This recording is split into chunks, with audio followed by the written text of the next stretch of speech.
सभी साथियों को राम राम, नमस्कार, आदाब, सत श्री अकाल। साथियों, पिछली क्लास के माध्यम से हमने एक नया टॉपिक प्रारंभ किया था और टॉपिक का नाम था आईपीआर अर्थात इंटेलेक्चुअल प्रॉपर्टी राइट्स। हिंदी में अगर बात करें तो बौद्धिक संपदा अधिकार।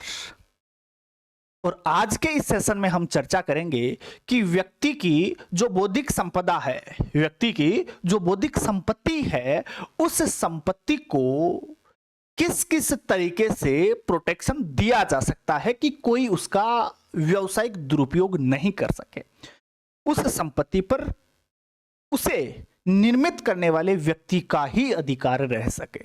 ठीक है, तो वो कौन कौन से तरीके हैं जिसके माध्यम से व्यक्ति अपनी संपदा को प्रोटेक्ट करवा सकता है, और उसमें हम सबसे पहले बात करेंगे पेटेंट की। सबसे पहले किसकी बात करेंगे?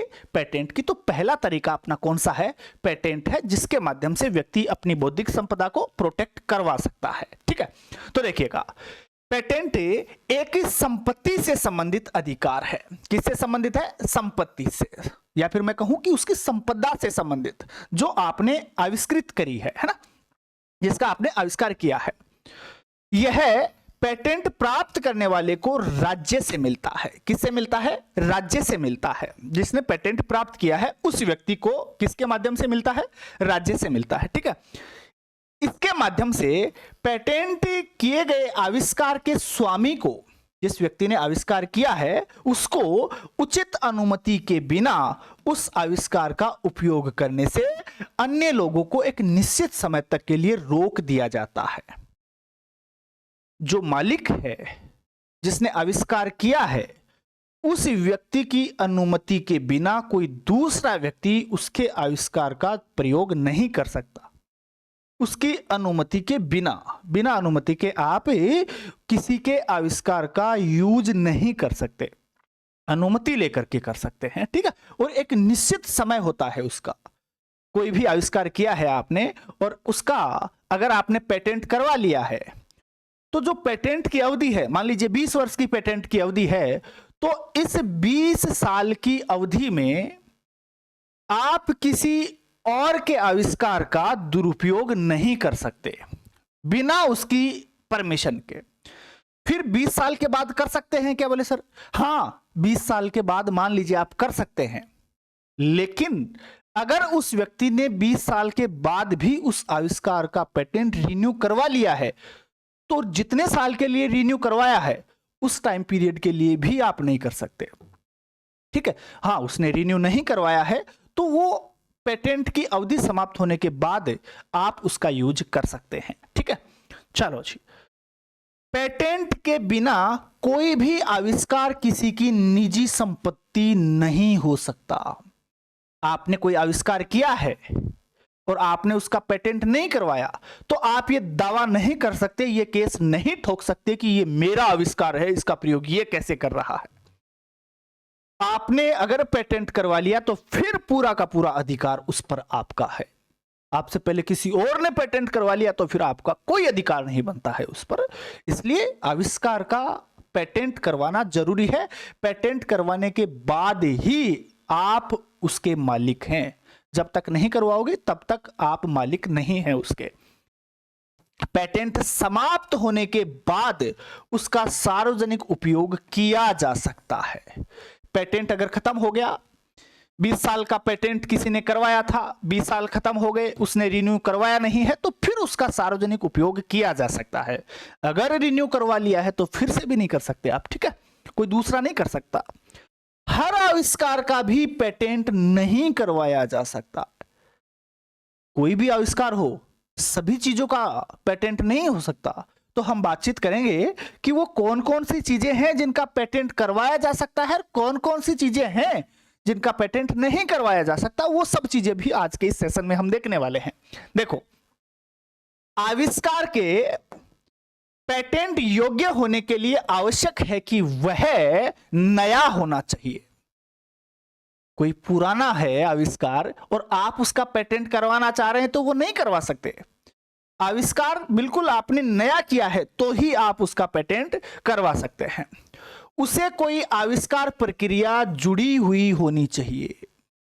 उससे कोई आविष्कार प्रक्रिया जुड़ी हुई होनी चाहिए, तभी आप उसका पेटेंट करवा सकते हैं। इसका कोई औद्योगिक उपयोग होना चाहिए तो ही आपको पेटेंट मिलेगा, अदरवाइज पेटेंट आप नहीं करवा सकते। भारत में जिन वस्तुओं, विचारों और प्रक्रियाओं को पेटेंट नहीं कराया जा सकता वो कौन कौन सी हैं? तो जिनका पेटेंट नहीं हो सकता वो चीजें कौन कौन सी हैं? देखो, एक तो प्राकृतिक नियमों के विपरीत किए गए तुच्छ दावे। प्रकृति के नियमों के विपरीत आपने कोई तुच्छ दावे कर रखे हैं और आप चाहते हैं कि मैं उसका पेटेंट करवा लूं, तो वो पेटेंट आप नहीं करवा सकते उसका भी। ऐसी कोई चीज जो कानून नैतिकता के विपरीत हो, ऐसी कोई चीज जो कानून और नैतिकता के विपरीत हो, तो उसका भी पेटेंट आप नहीं करवा सकते। कानून के विपरीत हो, नैतिकता के विरुद्ध हो और आप चाहें कि उसका पेटेंट करवा लिया जाए, तो यह भी संभव नहीं है। कृषि अथवा बागवानी का कोई तरीका, खेती करने का या बागवानी करने का कोई तरीका है, तो आप उसका भी पेटेंट नहीं करवा सकते हैं। परमाणु ऊर्जा से संबंधित कोई आविष्कार है, आप चाहते हैं कि ये तो मैंने आविष्कार खुद ने किया है, मैं इसका पेटेंट करवा लेता हूं, तो परमाणु ऊर्जा से संबंधित अगर कोई आविष्कार है तो उसका भी कोई व्यक्ति पेटेंट नहीं करवा सकता है। बहुत महत्वपूर्ण चीजें हैं, मालूम होना चाहिए कि कौन कौन सी चीजें हैं जिनका पेटेंट हो सकता है और कौन कौन सी चीजें हैं जिनका पेटेंट नहीं हो सकता। सौंदर्य से संबंधित कोई रचना है, आप चाहें कि मैं पेटेंट करवा लूं, तो यह भी संभव नहीं है। तो सौंदर्य संबंधित रचनाओं का भी पेटेंट संभव नहीं होता है। कोई खोज है, कोई वैज्ञानिक सिद्धांत है, गणितीय विधियां हैं, इनका भी पेटेंट आप नहीं करवा सकते हैं। कोई शल्य क्रिया है या चिकित्सा क्रिया से जुड़े हुए जो नुस्खे हैं, है ना, शल्य क्रिया अथवा चिकित्सकीय जो नुस्खे हैं, उससे मनुष्य अथवा जानवरों के इलाज की कोई विधि है, तो उसका भी आप पेटेंट नहीं करवा सकते हैं। तो अपने दिमाग में यह होना चाहिए कि पेटेंट के माध्यम से किन किन चीजों का लाभ हम उठा सकते हैं या किन किन चीजों का पेटेंट हम करवा सकते हैं और वो कौन कौन सी चीजें हैं जिनका पेटेंट हम नहीं करवा सकते। ठीक है, चलो जी, उसके बाद हम बातचीत करते हैं कि पेटेंट एक्ट जो है वो किस वर्ष आता है। तो आपको मालूम होना चाहिए कि पेटेंट एक्ट 1970 में आया है और पेटेंट की अवधि बहुत बार पूछ ली जाती है कि सर कितने साल के लिए पेटेंट करवाया जाता है। तो साथियों, पेटेंट जो है 20 साल के लिए करवाया जाता है। 20 साल के बाद आपको उसे फिर से रिन्यू करवाना पड़ेगा, रिन्यू भी बाद में आप उसे करवा सकते हैं। तो पेटेंट की अवधि 20 वर्ष होती है। सबसे पहले तो ये दिमाग में आपके रहना ही चाहिए, पेटेंट की अवधि वाला सवाल तो बार बार परीक्षा में पूछा ही जाता है। ठीक है, तो ये मालूम होना चाहिए, आपको ये पता होना चाहिए कि कौन कौन सी चीजें हैं जिनका पेटेंट करवाया जा सकता है, कौन कौन सी चीजें ऐसी हैं जिनका पेटेंट नहीं करवाया जा सकता। क्या पेटेंट की अवधि को रिन्यू भी करवाया जा सकता है? तो आपका जवाब हाँ में होगा। बोले हाँ सर, बिल्कुल 20 साल के बाद भी पेटेंट की अवधि को रिन्यू करवा सकता है उसका मालिक। ठीक है, चलो जी, उसके बाद पेटेंट का प्रकाशन किस में होता है? तो आप कहेंगे सर राजपत्र के भाग 3 में पेटेंट का प्रकाशन करा जाता है। तो इसमें पेटेंट का प्रकाशन किया जाता है। आपने किसी आविष्कार का पेटेंट करवा लिया है तो उसका प्रकाशन किस में किया जाएगा? आपके पेटेंट का राजपत्र के भाग 3 में किया जाएगा। ये भाग 3 याद रख लेना बेटा जी, भाग 3 में किया जाएगा। ठीक है, पेटेंट एंड डिजाइन एक्ट किस वर्ष आता है? आप कहेंगे सर 1911 में आया। पेटेंट और डिजाइन एक्ट की बात करें तो वर्ष याद रखेंगे 1911 का। ठीक है, उसके बाद world directory of source patents का प्रकाशन किसके द्वारा किया गया? तो आपका जवाब होगा विपो। विपो मतलब वर्ल्ड इंटेलेक्चुअल प्रॉपर्टी ऑर्गेनाइजेशन। बात करी थी हमने कल वाली क्लास में, विपो की कंप्लीटली चर्चा कर चुके हैं, बार बार नहीं करेंगे। पेटेंट से संबंधित भारत में पहला कानून कौन सा आया था? तो आप कहेंगे सर एक्ट 6 ऑफ 1856 1856 याद रखना है, पूछता है सवाल। ठीक है, तो पहला कानून की अगर बात करें पेटेंट से संबंधित तो कौन सा है? एक्ट 6 ऑफ 1856 1856 ये पूछा जाता है भाई, है ना। सारी चीजें हैं। पेटेंट का वर्ष तो बहुत अच्छे तरीके से याद रख लेना। और ये भाग 3 जो है राजपत्र का, उसमें इसका प्रकाशन किया जाता है, ये भी बहुत महत्वपूर्ण चीज है, ठीक है। उसके बाद देखो, पेटेंट एक्ट जो है वो कब पारित होता है? 1970 में। भारतीय पेटेंट अधिनियम जो 1970 है, तो न्यायमूर्ति, ध्यान रखना, एन राजगोपाला आयंगर समिति 1957 से 59 की सिफारिशों के आधार पर ये लागू होता है। तो किसकी सिफारिशें थी? न्यायमूर्ति एन राजगोपाला आयंगर समिति, जो कब है? 1957 से 59, उसकी सिफारिशों के आधार पर यह एक्ट लाया जाता है, ठीक है। उसके बाद में बात करें कि भैया पिस का मुख्यालय कहां है? पिस मतलब पेटेंट इंफॉर्मेशन सिस्टम, PIS, नाम याद रख लेना, पूरा नाम पूछा जाता है। PIS, पेटेंट इंफॉर्मेशन सिस्टम, मुख्यालय कहां है? नागपुर में। कब स्थापित हुआ? 1980 में। तो पिस नागपुर 1980 याद रख लेना। उसके बाद RGNIIPM, RGNIIPM, सबसे पहले तो पूरा नाम देखो इसका। RGNIIPM मतलब Rajiv Gandhi National Institute of Intellectual Property management.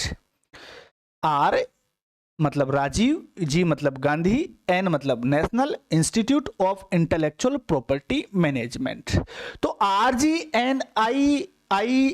और M, इसका मुख्यालय कहां है? नागपुर में है। और नागपुर कहां पड़ता है? महाराष्ट्र में पड़ता है। ये सब फैक्ट हैं और सीधे सीधे फैक्ट आपको याद करने ही पड़ेंगे, और कोई दूसरा तरीका नहीं है।